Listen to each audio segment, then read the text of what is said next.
people who is intelligent, who is intellect. பெருமானார் கேட்கிறார், உங்கள் அறிவாளி யார் என்று நான் சொல்லட்டுமா?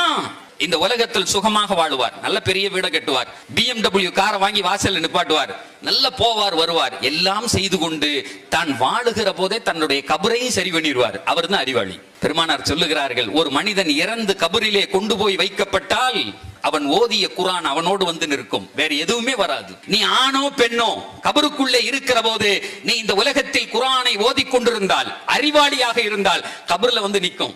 அந்த கபர்ல வெளிச்சம் இருக்காது. யாராவது சொல்ல முடியுமா என் கபர்ல டீப் லைட் எரியும்னு?